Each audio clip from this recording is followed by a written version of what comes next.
ने कहा महाराज अब तो दुकान को छोड़ो, इसको छोड़ो दुकान, अब तो जहां जा रहे हो उस दुकान के। लेकिन आदमी मरने के दिन तक, एक आपको और कहानी सुनाते हैं। एक साहूकार अपने दुकान में पेंटिंग करवा रहा था। तो दुकान में पेंटिंग करवाता तो पेंटिंग करने वालों से बोला कि ऐसा पेंटिंग करो कि 7 जन्म तक एकदम मकान चमकता है। देखो आदमी कहां तक सोच लेता है, 7 जन्म तक। एक जन्म में 24 घंटा में 24 बार लड़ाई होती है, लेकिन गाना गाएंगे, छोड़ेंगे ना हम तेरा साथ साथी मरते दम तक, जन्म जन्म तक, 7 जन्म तक, 100 जन्म तक। क्या एक तो ठीक से बिता लो, आगे छोड़ो, भगवान कुछ व्यवस्था करेंगे तुम्हारे लिए। कहा इसी के साथ जान देने जा रहे हैं, मिलेंगे आगे अच्छा मिलेगा। कर्मानुगो गच्छति जीव एकः पत्नी गृह द्वार, पत्नी दरवाजे से बाहर नहीं साथ देगी। जो कहीं 100 जन्म का गाना मत बनाओ। शेर जी ने कहा 7 जन्म तक ये मकान चमकता रहेगा। एक फकीर सामने से गुजरा, बड़ा जोर से ताली पीट के हंसा। संजोग से दोपहर को भी फकीर उसी रास्ते से जा रहा था। शेर जी धूप सेक रहे थे, ठंडी का दिन था, और अपने बेटे को लेकर के खूब प्रेम से, राजा मेरा मुन्ना, मेरा ये मेरा वो, दुनिया भर का उसको खूब प्रेम, उसके साथ प्रेम दुलार कर रहे थे। फकीर फिर जोर से हंसा। शाम हो गई, शाम को वही फकीर फिर सामने गुजरा तो देखा कि सेठ जी के दुकान में एक बकरा खड़ा है, कसाई भी साथ में खड़ा है। कसाई कह रहा है कि 500 रुपए दे दो, बकरा छोड़ दूंगा। सेठ जी कह रहे हैं 200 रुपया दूंगा, छोड़ दो। कसाई बोला महाराज 400 का खरीदा हूं, 100 रुपया नफा दे दो, छोड़ दूंगा। सेठ जी ने कहा कि मैं 2 से ऊपर नहीं दे सकता। बकरा कातर दृष्टि से सेठ जी का मुंह देख रहा है, बेचारा बन के बकरा देख रहा है। कसाई कहा अच्छा छोड़ो, आपकी इच्छा है तो हम 400 दे दो, जितना लगाए हैं उतना ही दे दो, हम अभी छोड़ देंगे इसको। सेठ जी ने कहा ना, 200 से ऊपर नहीं दूंगा। कसाई बकरे को खींच के ले गया, बगल में ही दुकान थी, टुकड़े टुकड़े करके उसको बेचने लगा। फकीर फिर बहुत जोर से हंसा। अब सेठ को बड़ा बुरा लगा कि जब दुकान से गुजरा तब हंस रहा है। बोला इसको पकड़ के लाए गए फकीर। जो इतना तेज हाथ, आवाज कम नहीं होना चाहिए, इसको करो। एक बार माइंड सेट हो जाता है हमारा।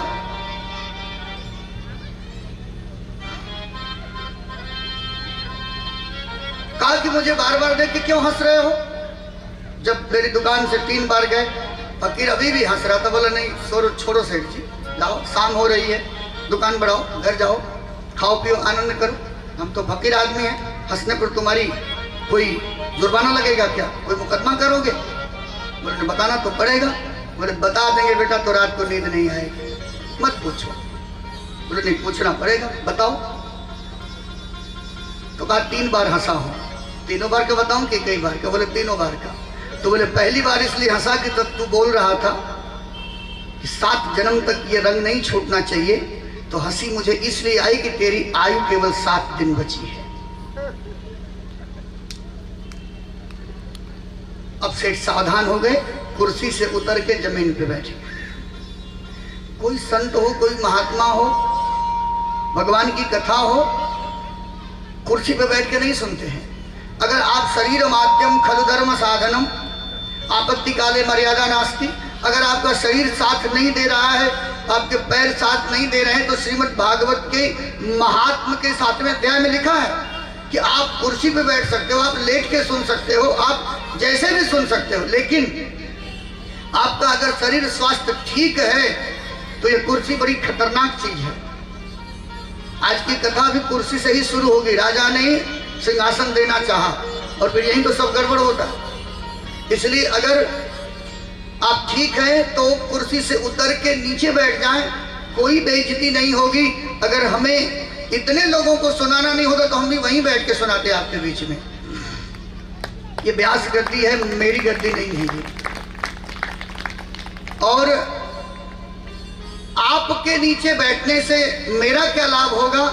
मेरा लाभ नहीं होगा।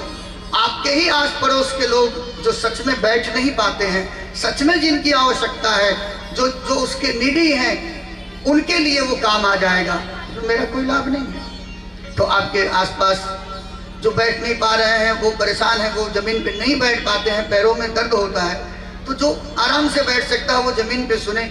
और कथा सुनने का आनंद भी है। और अब तो संबंध जुड़ा है शर्मा जी, कभी शिव पुराण भी सुनाएंगे और उसमें सारी विधियां बताई गई है कि जमीन पे बैठ के सुनने पर अगला जन्म क्या मिलता है, और कुर्सी पर बैठ के सुनने पर अगर ठीक हो तो भगवान के यहाँ छल नहीं चलेगा।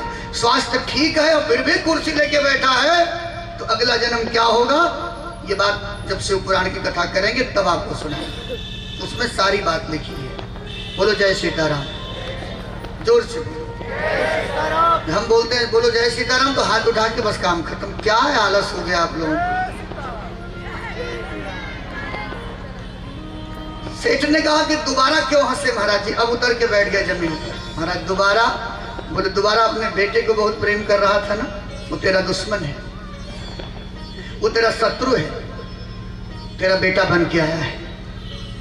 महाभारत की कथा आप सुने होंगे, जब गांधारी ने कहा कन्हैया मैं 100 जन्मों को देख रही हूं, मैंने कोई ऐसा पाप नहीं किया कि मेरे 100 बेटे मारे गए। ठाकुर जी ने कहा बुआ तू 100 जन्म देख रही है, मैं उसके पार भी देख रहा हूं। तो इसके पार 100 जन्म के पहले तू राजकुमारी थी, शिरोवेदन हो रहा था, तुमको सिर में दर्द हो रहा था, तूने वैद्य से कहा कि मुझे दवा बनाइए, वैद्य ने कहा 100 कीड़ों को मार करके, केचुओं को मार करके दवा बनेगी। महारानी राजकुमारी अगर आप आदेश करें तो बनेगी, क्योंकि पाप आपको लगेगा। तुमने कहा कि मार के बनाओ, मुझे दर्द हो रहा है, तूने अपने सुख के लिए उन 100 जीवों की हत्या करवा दी। वही तो परम शिव भक्तनी थी, वो साहस नहीं कर पाए कि तुमसे अपनी शत्रुता निकालें, शत्रु बन के आए तो अंत में हार गए, तो तेरा पुत्र बन के आए। और देखो 100 के 100 तुझे जीवित छोड़ के मर के चले गए, उनको तो अपना योनि मिल गया, दुख तुम्हें हो रहा है। ज्योतिष कहती है 12 घरों में अगर 5, 7, 12वां, 6वां, 8वां घर का संतान अगर आपको, इन तीनों घरों का स्वामी बन के संतान अगर आपको पैदा हो तो आपका शत्रु है जो बदला लेने आया। ज्योतिष के 12 घरों का 5वां होगा तो आपसे भी ज्ञानी होगा, आपकी बात नहीं मानेगा, वो अपने मन की करेगा लेकिन सही करेगा, आप गलत कहोगे तब भी नहीं मानेगा। 11वां घर का होगा, 10वां घर का होगा, आपकी खूब सेवा करेगा, खूब मान यश कीर्ति बढ़ाएगा। ऐसे ये सब वैज्ञानिक चीजें हैं। कहा ये पुत्र तेरा शत्रु है, तेरे पीढ़ियों से पुरखों की कमाई हुई सारी संपत्ति तेरे मरने के बाद वेश्यावृत्ति में, जुआ खेलने में, मद्यपान करने में सब बेच के बर्बाद कर डालेगा, ये अपना बदला लेगा तुमसे। बोला महाराज तीसरी बार? बोले तीसरी बार का थोड़ा बड़ा दर्दनाक है। बोले क्या? अब बताएं, जब 2 बार सुन लिया तो। बोले तीसरी बार वो बकरा तेरे पिताजी थे,